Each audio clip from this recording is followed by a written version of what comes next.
Hola, muchas gracias por la invitación a este Seminario Internacional de Energía y sus aplicaciones, CIA 2020. Mi nombre es César Izaza, soy docente investigador de la Universidad Pontificia Bolivariana en la Facultad de Ingeniería Mecánica y también pertenezco al grupo de Energía y Termodinámica de dicha universidad. Hoy voy a presentarles un trabajo titulado El almacenamiento de energía térmica en equipos de uso final operado con sistemas fotovoltaicos interconectados. El contenido que les tengo preparado para la presentación de hoy es sobre el contexto que hoy digamos que nos motiva respecto a la gran expansión que viene teniendo la energía solar fotovoltaica. También sobre cómo esa energía fotovoltaica está desacoplada realmente de la demanda que hoy tienen los sistemas interconectados.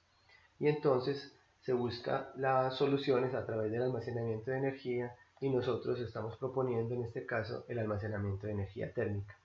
Para eso pues necesitamos que algunos equipos de uso final de energía puedan usar directamente esa energía térmica para digamos mejorar procesos de transformación de energía. Y finalmente, como caso práctico, entonces traemos a colación unos ensayos y unos resultados sobre el uso de PCM en refrigeradores domésticos y calentadores de agua. Entonces, como les mencionaba, en el contexto internacional vemos que la energía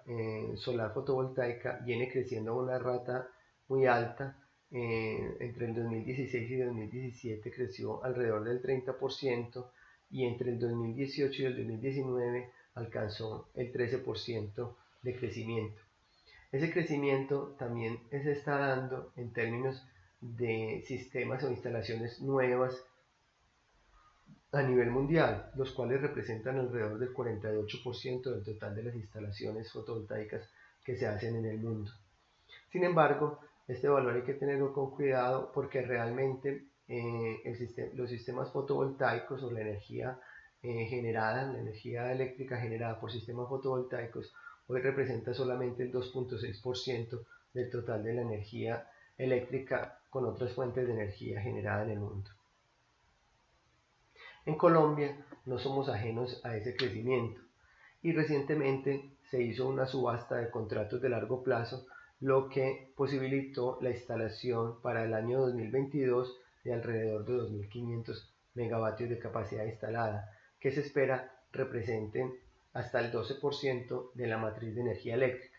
la cual en el año 2019 fue aproximadamente de un 79% hidráulica y de un 20% térmica. Para la energía solar o las energías renovables fueron porcentajes marginales, a pesar de que se está llevando la contabilidad para estos años es prácticamente nula. Sin embargo, se espera que en los próximos años, como se ve en esta gráfica, que corresponde a los registros de energía que se han hecho recientemente ante la UNME, la energía solar corresponde al 53% del total de los proyectos registrados en potencia ante la UNME, representando alrededor de 9.674 megavatios que se instalarán en los próximos años. Este auge que ha tenido la energía solar fotovoltaica se debe en gran medida no solamente a sus beneficios ambientales por tener poco impacto y pocas emisiones de gases de efecto invernadero, sino también a los drásticos descensos en sus costos, no solamente de fabricación, los cuales se han reducido alrededor del 90%, sino que esos costos de operación o de generación se han reducido hasta en un 82% con respecto al año 2010, lo que representa que hoy en día la energía solar fotovoltaica sea hasta un 20% más económica que las energías convencionales como el carbón o el gas, que tradicionalmente han sido mucho más económicas. En Colombia también hemos tenido avances al respecto de los costos en las instalaciones de los sistemas fotovoltaicos, lográndose reducciones o precios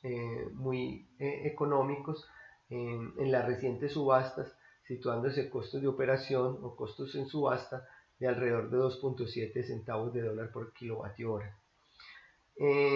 Eso representó más o menos que se redujo 5.5 veces el costo de la energía eléctrica con respecto al año 2010. Sin embargo, la energía eléctrica a partir de la energía solar fotovoltaica, digamos que tiene serios inconvenientes por su carácter de intermitencia, su carácter de, digamos que tiene mucha incertidumbre y poder predecir cuándo, en qué épocas del año va a haber poca radiación o mucha radiación o cómo fluctúa esa radiación durante todo el día. Y para eso, pues se está contemplando y se ha hecho pues estudios y ya se han emitido algunas resoluciones para el uso de sistemas de almacenamiento de energía, especialmente el uso de baterías, las cuales también han reducido su costo drásticamente en los últimos años, pero sin embargo, respecto al costo de operación de los sistemas fotovoltaicos, siguen siendo costos demasiado altos, mientras que operar una batería está alrededor de los $176 por cada kilovatio hora en el 2019. Operar un sistema fotovoltaico sin el uso de baterías estaba alrededor de $0.684 por kilovatio hora. Esas fluctuaciones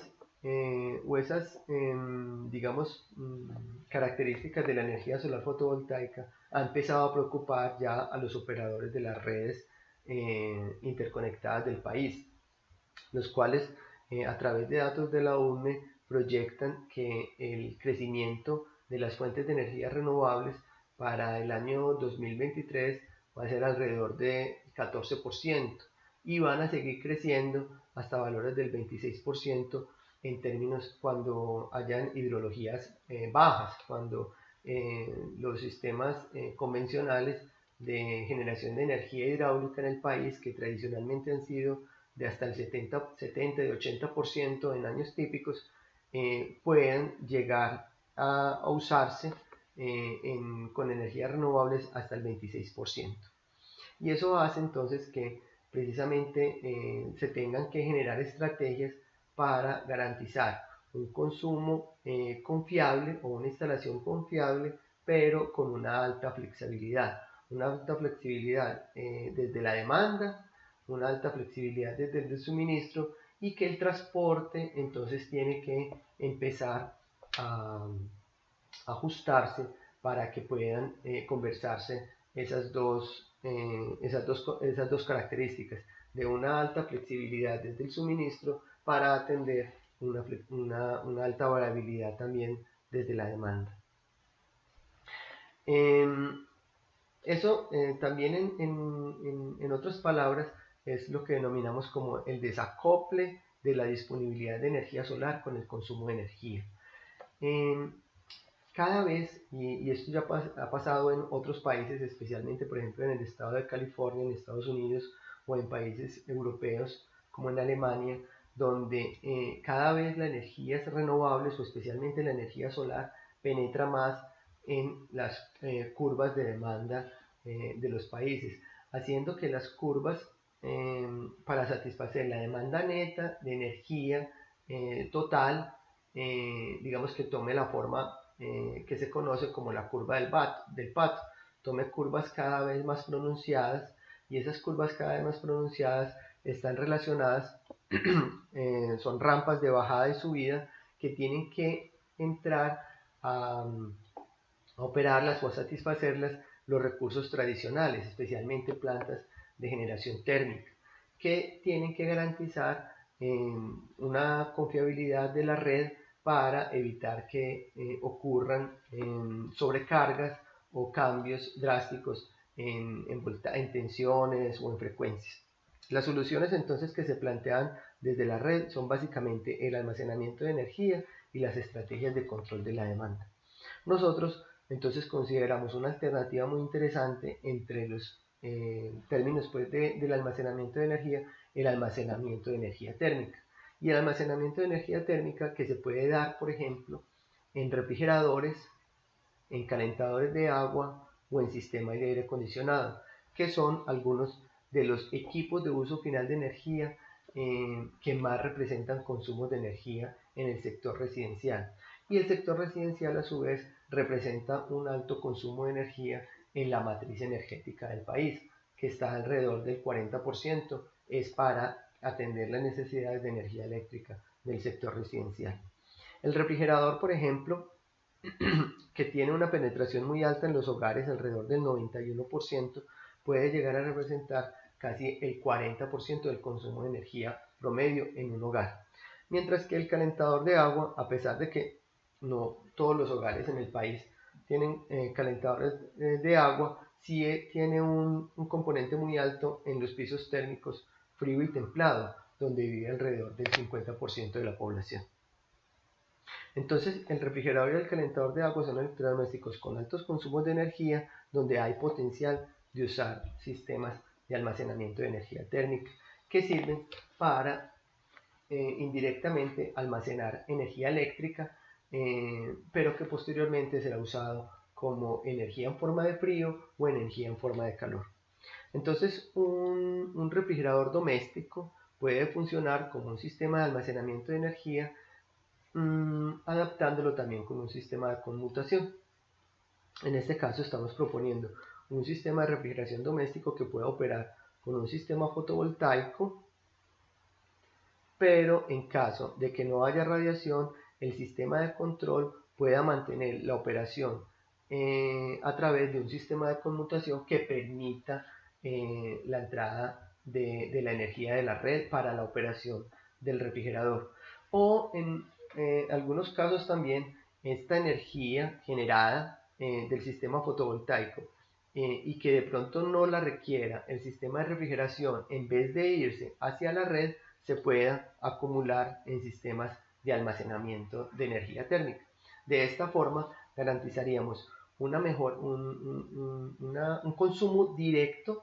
evitando las pérdidas en la red o digamos que obteniendo mejores precios a partir de la energía que yo puedo autogenerar, en vez de tener que hacer una transacción con el operador de la red.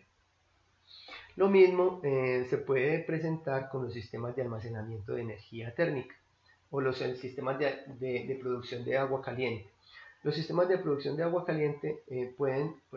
funcionar de diferentes maneras. Pueden funcionar a partir de la combustión de gas natural o de GLP, pueden funcionar a partir de una resistencia eléctrica, pueden funcionar con energía solar y también pueden funcionar con los sistemas de bombas de calor, que básicamente también comprenden un sistema de refrigeración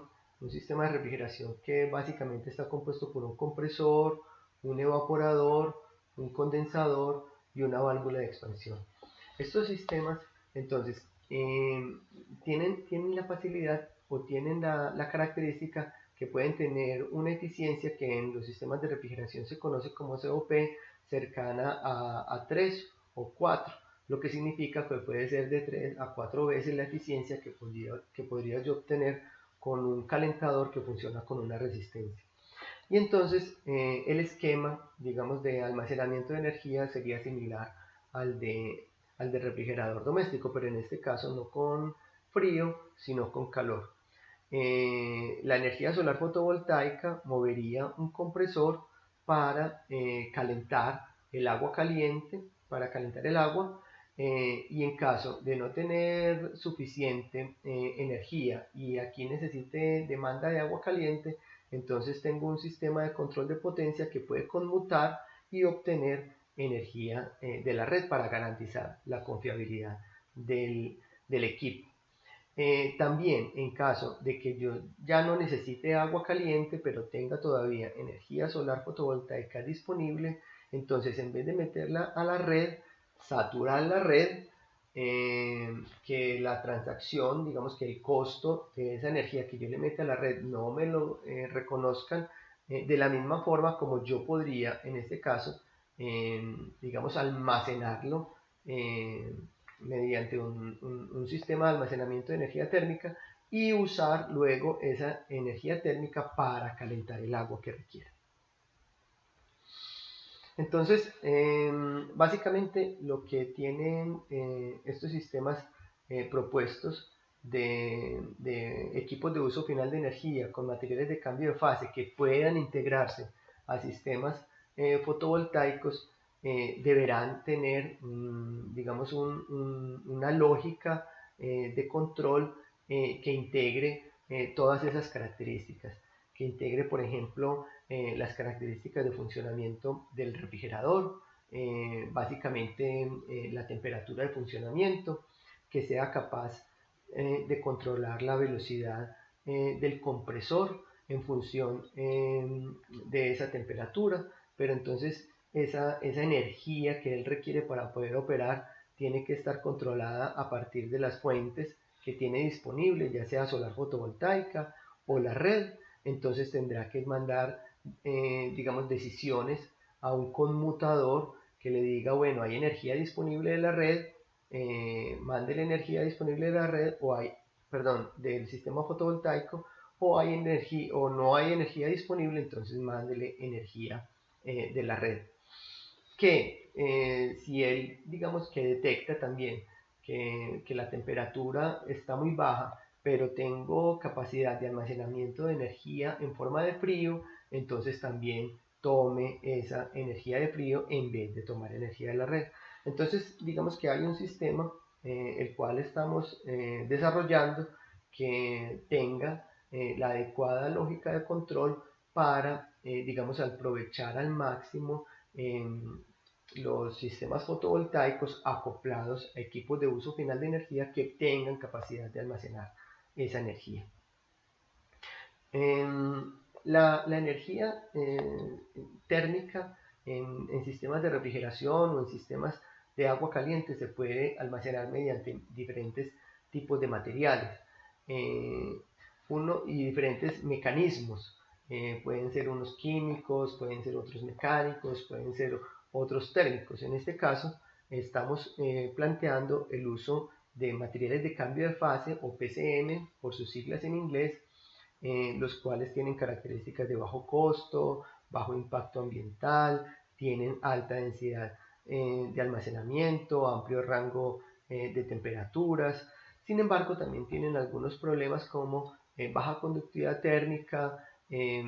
subenfriamiento, se segregan las fases, es decir, cambian sus características homogéneas y necesitaría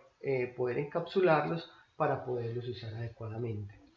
En refrigeración doméstica estamos en un rango entre menos 20, menos 30 grados centígrados y 0 grados centígrados y requiriendo pues altas densidades de almacenamiento de energía. Entonces los materiales adecuados están alrededor de las sales eutécticas o mezclas inorgánicas de sales que permiten obtener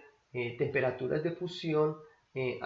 digamos controlables alrededor de estas temperaturas. Cuando vamos a usar materiales de cambio de fase o sistemas de almacenamiento de energía en refrigeradores domésticos, entonces tenemos que fijarnos muy bien qué tipo de refrigerador tenemos. En el comercio encontramos ya sea neveras de descongelamiento manual o neveras de descongelamiento automático. Las neveras de descongelamiento manual se caracterizan porque no tienen ventilador y los procesos de transferencia de calor generalmente se dan por convección natural a través de un evaporador de placa y digamos que el evaporador de placa logra temperaturas lo suficientemente bajas para que el aire frío entonces descienda al compartimiento de conservación o pase a través de los alimentos del refrigerador para absorber el calor de estos y mantenerlos a la temperatura adecuada. Se han contemplado entonces la ubicación de los paquetes o de los sistemas pues, de almacenamiento de energía térmica con materiales de cambio de fase en diferentes posiciones de estos refrigeradores, ya sea en las paredes o en las placas o a través de compartimientos intercambiadores que puedan mejorar coeficientes de transferencia de calor para facilitar digamos, el intercambio de calor entre los sistemas de almacenamiento y los compartimientos de frío de la nevera. En los sistemas de descongelamiento automático, al tener un sistema de ventilación forzada, entonces esos sistemas son más efectivos y podría entonces ubicarlo ya sea en el mismo evaporador o también en las paredes o en algún también dispositivo similar como el propuesto en el descongelamiento manual, que digamos que complemente el sistema de enfriamiento de la nevera, almacene energía eléctrica en forma de energía térmica para gestionar la energía e inclusive para reducir los costos del refrigerador, como vamos a ver más adelante. Entonces nosotros hicimos el ensayo, digamos que a modo de ejemplo. En esta presentación traemos un refrigerador de descongelamiento manual que funciona con energía solar fotovoltaica y tiene incorporados materiales de cambio de fase para gestionar el almacenamiento de energía eléctrica en forma de energía térmica. Es un refrigerador de 219 litros al cual le adaptamos un compresor de corriente directa de 12 voltios y tiene un panel fotovoltaico de 150 vatios y una batería de 205 amperios hora. El material de cambio de fase que usamos para esta nevera es un material de cambio de fase comercial, marca Plus Ice,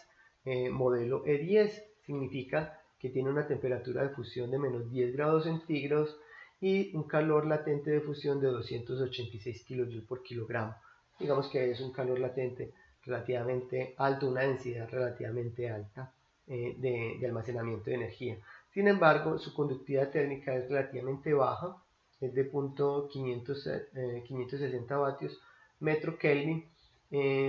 para lo cual, y además, digamos que en este ensayo, pues al ser un refrigerador de descongelamiento manual, los coeficientes de transferencia de calor convectivos de la nevera también eran muy bajos. Por lo tanto, entonces se decidió incorporar a estos módulos unas superficies extendidas o unas aletas en un material plástico que pudiera contener el material de cambio de fase en el interior de estos módulos. Se hicieron dos módulos, uno digamos pequeño de 120 gramos que se ubicó en las paredes laterales del refrigerador y un módulo de 250 gramos que se ubicó en la pared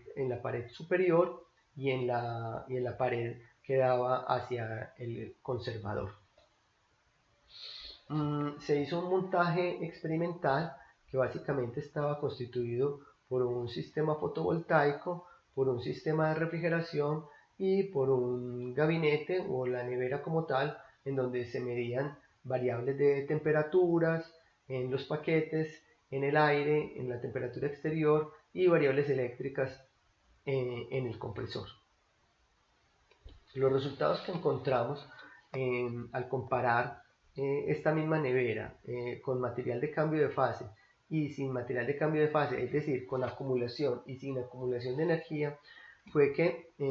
los periodos de operación del compresor se alargaron considerablemente,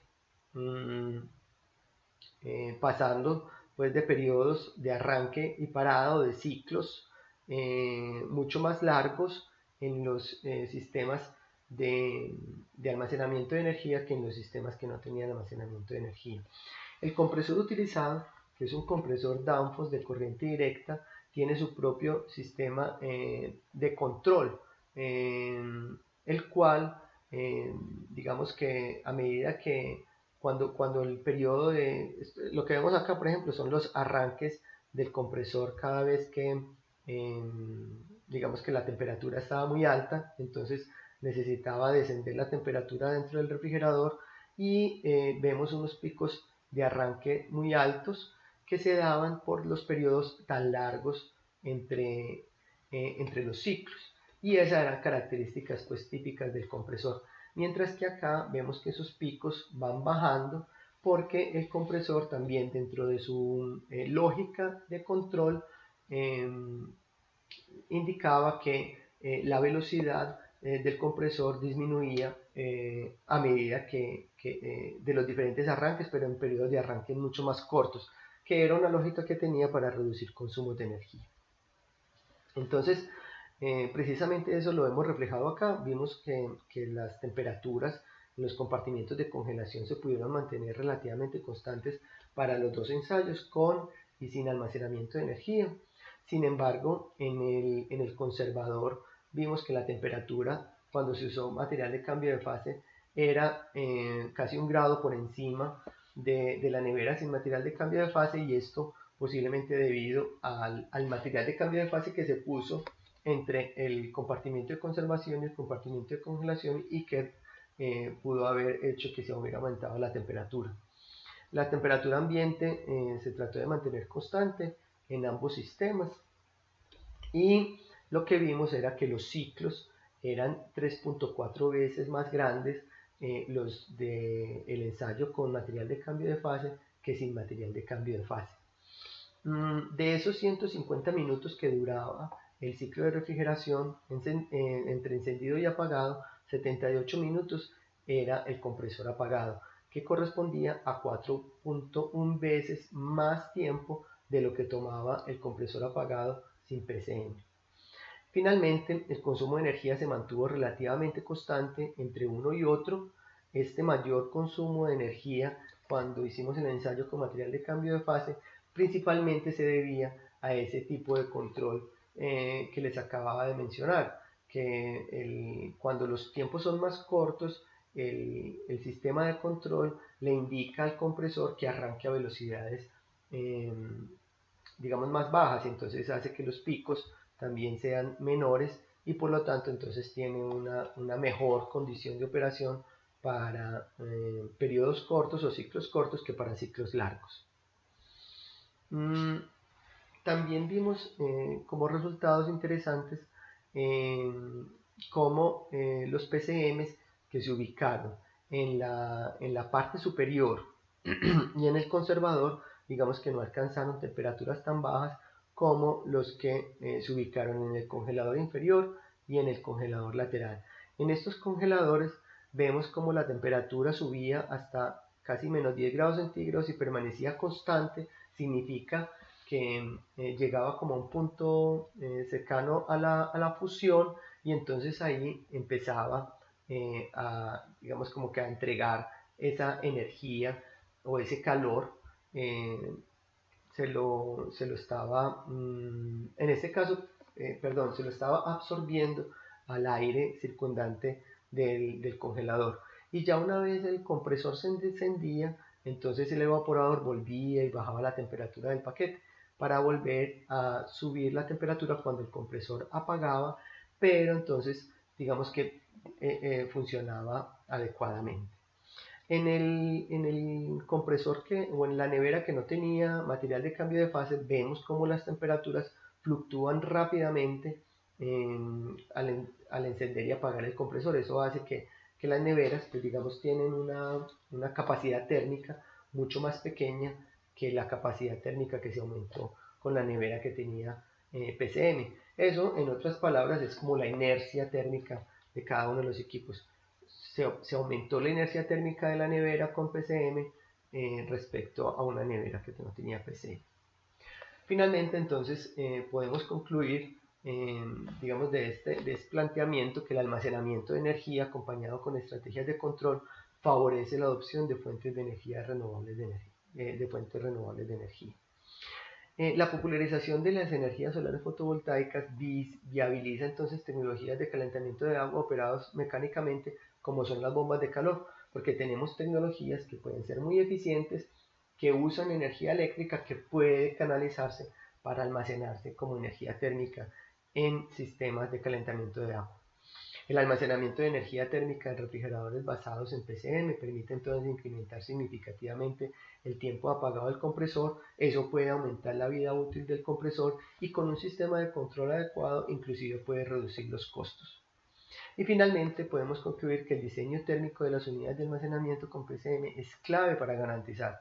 en las potencias de carga y descarga, que es un factor de diseño muy importante a la hora de definir el material de cambio de fase, el tamaño, la ubicación. Entonces, digamos que hay muchos factores todavía por investigar y por evaluar para desarrollar sistemas de almacenamiento de energía térmica que puedan servir para gestionar eh, la producción de energía, la gran producción de energía solar fotovoltaica que se viene para los próximos años. Bueno, agradezco su atención. Por favor, si tienen inquietudes, preguntas, voy a estar pendientes a la hora de la presentación el próximo